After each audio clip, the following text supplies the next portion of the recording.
Saludos desde Quito, Ecuador. Quien les habla, Federico Aníbal Martínez Veller, cursante de la Maestría en Tecnopedagogía y Educación Virtual de la Universidad Docens. En esta ocasión, bajo la guía de la doctora Mirna Rivas García, les voy a hablar como parte de la asignatura de Fundamentos de la Educación Virtual de lo que es la educación virtual, sus principales características, fortalezas, debilidades, algunas conclusiones y recomendaciones. Enfocándonos en la educación virtual, me permitiré puntualizar ciertas características generales. Entre las más importantes que he considerado, he mencionado que la educación a distancia se encuentra mediada por la tecnología. Y es que para nosotros poder cumplir con todos las actividades educativas, nosotros obligatoriamente debemos contar con tecnología. Pues como vamos a ver más adelante, una de las fortalezas es que tanto el docente, el estudiante y los demás actores de la comunidad educativa no se encuentren en un espacio físico, sino en un entorno virtual, por lo que siempre vamos a estar mediados por esta tecnología. Otra de las características es que en la educación virtual nosotros nos vamos a centrar o enfocar en el estudiante. Y es que precisamente nosotros tenemos que conocer aquellos mínimos detalles de nuestros estudiantes, como su capacidades de adquirir los conocimientos, la rapidez con que asimila los conocimientos, cuáles son sus fortalezas o cómo el estudiante asimila esos conocimientos. Por eso, siempre es importante antes de empezar una clase de educación virtual, realizar un pequeño diagnóstico de nuestros estudiantes para así poder verificar si los recursos que hemos planificado son los más adecuados para nuestros estudiantes. Otra característica de la educación virtual es que se encuentra apoyada por el trabajo colaborativo. Y es que vamos a ver más adelante que una de las falencias de la educación virtual o una de las debilidades es que el ser humano se encuentra aislado debido a que nosotros rompemos espacios de tiempo y espacios geográficos. Por lo que, como manifestaba anteriormente, no necesitamos o no requerimos que el estudiante y el docente y los demás actores de la comunidad educativa se encuentren en un entorno físico establecido. Es por eso que nosotros necesitamos ese apoyo, ese trabajo colaborativo, tanto de nuestros estudiantes como de nuestros docentes, para así ir construyendo paso a paso los contenidos, los conocimientos que nos hemos planificado en cada programa académico. Finalmente, una de las características generales que he planteado es que la educación virtual siempre va a pretender un aprendizaje de calidad. ¿Y por qué he mencionado esta característica? Pues hoy por hoy han sido varias las críticas que la educación virtual ha sufrido, entre ellas la calidad educativa. Tantos padres de familia como propias autoridades de centros educativos han manifestado que la calidad de la educación virtual no es igual a la educación presencial. Sin embargo, esto no se debe a la programación, a la planificación, sino se debe a las falencias de las capacitaciones de todos los actores que intervienen en la educación. Por eso manifiesto que una de las características es que la educación virtual siempre debe pretender alcanzar la calidad del aprendizaje. Una vez vistas las características generales, me permitiré indicar cuáles son las fortalezas de la educación virtual. Primero hablaré de los horarios flexibles, posteriormente del acceso por medio de Internet, posteriormente el aprendizaje independiente y para finalizar con las fortalezas, el incremento de las competencias digitales. En cuanto a los horarios flexibles, les pregunto, ¿quién opta por un programa de educación virtual? Es simple, todas las personas a las que el tiempo no es adecuado. Esto quiere decir aquellas personas que por su trabajo no disponen del tiempo necesario para seguir estudiando, seguir capacitándose, perfeccionándose, para aquellas personas que quieren seguir estudiando, quieren seguir perfeccionándose, pero no disponen de este tiempo. ¿Por qué? Porque se han dedicado a su familia, las actividades propias de su trabajo o simplemente porque el factor económico es limitante. Pero como estamos hablando de horarios flexibles, una de las fortalezas es que todo esto dejamos atrás y el horario flexible de la educación virtual nos permite conectarnos en las horas y espacios que nosotros creamos convenientes. Es decir, si nosotros trabajamos durante la mañana, tranquilamente podemos conectarnos a nuestras clases durante la noche. Si nosotros durante toda la semana estamos agotados por las diferentes labores de casa, ya sea por capacitaciones propias del trabajo y no podemos realizarlo entre semana, nosotros tranquilamente podemos seguir estudiando en los fines de semana. De igual manera, muchos se preguntarán, pero ¿y qué pasa con las clases sincrónicas? Pues simple, ahora nosotros tenemos la bondad de que estas clases sincrónicas son grabadas. Entonces, nuevamente retomamos a esta gran bondad o fortaleza de horarios flexibles, en la que nosotros podemos ver estas grabaciones en horarios flexibles. Y tenemos así, pues, espacios de comunicación con nuestros tutores o docentes para que solventen cualquier duda que se nos presente. Otra de las bondades o fortalezas que nos da la educación virtual es el acceso desde cualquier espacio. Es decir, nosotros no necesitamos acudir a un espacio físico, a un campus de nuestra universidad, de nuestro colegio, sino que nosotros simplemente requerimos el acceso a Internet para nosotros poder acceder a los contenidos, a los recursos que nuestros docentes han planificado para nuestra capacitación. Hablando también del espacio, nosotros podemos romper aquella limitación que teníamos en las aulas, de que por muchos estudiantes se han presentado, no podemos nosotros estar bien ubicados o no podemos comprender lo que el docente quiere manifestar por el ruido, entre otras situaciones. Es así que este acceso desde cualquier espacio nos permite a nosotros eliminar estos límites de la educación presencial, nos colocaba en ciertas situaciones.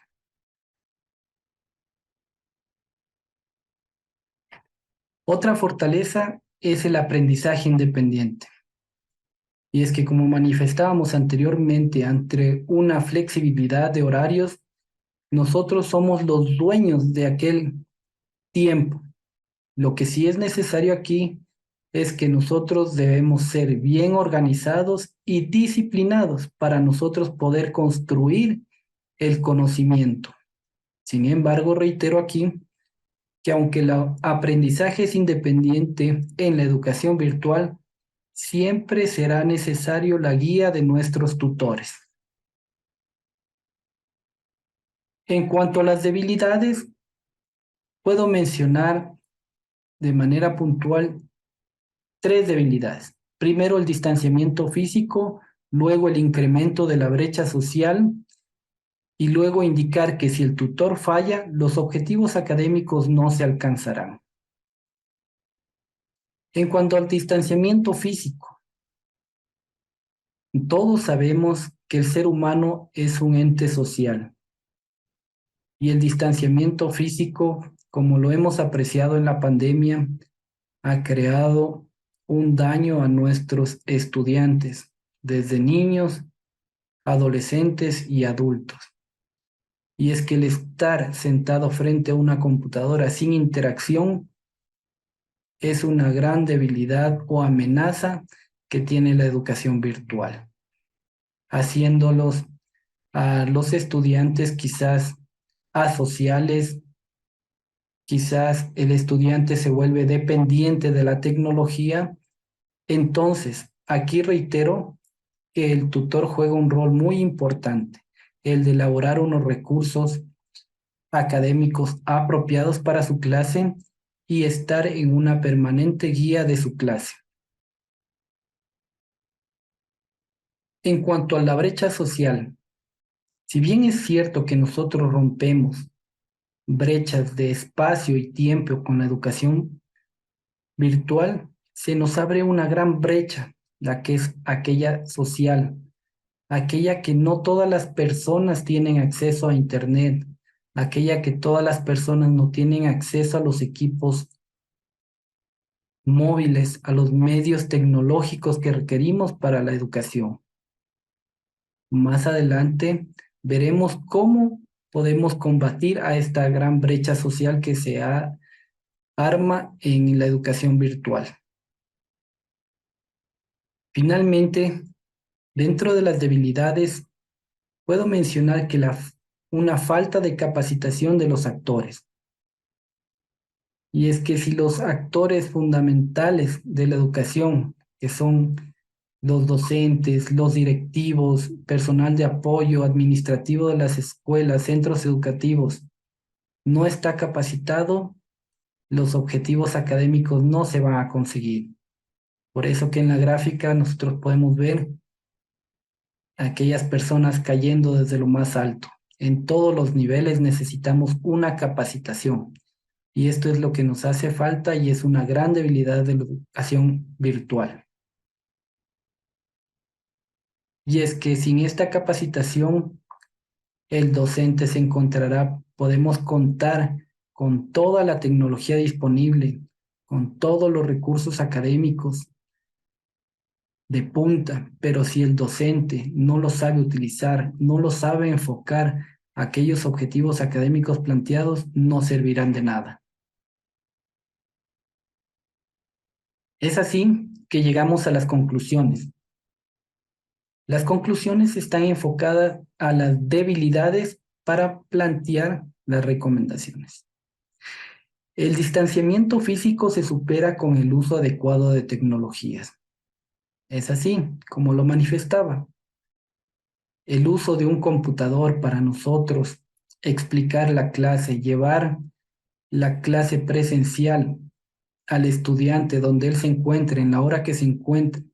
Si nosotros no lo hacemos empleando las herramientas tecnológicas adecuadas, este distanciamiento físico irá de mar en peor. Por eso, nosotros tenemos que utilizar de manera adecuada la tecnología. En cuanto a las brechas sociales, las podemos superar con políticas educativas adecuadas. Un ejemplo, indicar que el servicio de Internet es un servicio básico tal cual la energía, el agua. Hoy por hoy, los países, los estados no pueden mantener desinformada a sus ciudadanos, por lo cual se recomienda que existan este tipo de políticas para que toda la población tenga acceso a la información, a la educación. Una capacitación permanente y adecuada de los actores de la educación virtual permitirá siempre alcanzar los objetivos académicos propuestos. Finalmente, como recomendaciones, me permitiré indicar lo siguiente. Primero, que el elaborar los objetivos académicos debe ser con la participación de toda la comunidad educativa, desde las autoridades que planteen sus políticas, sus lineamientos de la institución, que sigan las políticas de los ministerios de educación. Luego, los comités de asignatura, reunidos con sus profesores, tomando en cuenta las investigaciones, las encuestas, tomando en cuenta aquella investigación de lo que falló en el programa anterior para así mejorarlo. Todo esto permitirá tener unos objetivos académicos adecuados y alcanzables. Luego, el concientizar a toda la comunidad educativa de que la educación virtual permite alcanzar los objetivos académicos. ¿Por qué concientizar? Porque como indicaba al inicio de la presentación, han existido varias críticas a la educación virtual, que la han visto como un programa solamente con fines de lucro, pero no la han visto como aquel programa que ha buscado alcanzar y llegar a todos los lugares recógnitos de cada estado para llegar con la educación a cada sector de una nación. Posteriormente, capacitar a los actores del sistema educativo. ¿Por qué capacitar de manera permanente? Y es que la educación es un factor dinámico, un factor cambiante. El día de hoy utilizamos herramientas que quizás el día de mañana ya son obsoletas. El día de hoy utilizamos tecnología que el día de mañana ya son obsoletas. Entonces, todos los actores del sistema educativo deben ser permanentemente capacitados. Emplear los medios y herramientas tecnológicas de manera adecuada. Es importante concientizar de que si un tutor domina o tiene competencias digitales extraordinarias, no resulta más adecuado quien conoce más estas herramientas, o quien conoce más herramientas, sino más bien quien selecciona unas pocas y las emplea de mejor manera en sus estudiantes. Pues el utilizar varias herramientas tecnológicas en los estudiantes puede crear confusión. Entonces, aquí reitero, una recomendación es emplear los medios y herramientas tecnológicas de manera adecuada. Aquellas que se acojan a nuestros estudiantes de mejor manera, aquellas más sencillas, dependiendo de la edad, dependiendo del conocimiento, el dominio de nuestros estudiantes. Otra recomendación es elaborar los recursos educativos apropiados. Muchas veces se ha visto asignaturas en las cuales el estudiante permanece por varios tiempo, por muchas horas frente al computador, investigando, leyendo, analizando, concluyendo, sintetizando, y quizás este conocimiento que va adquiriendo el estudiante le sirva para el momento, o quizás en muchos casos exista una deserción del estudiante por trabajos amplios, trabajos agotadores o quizás trabajos aburridos.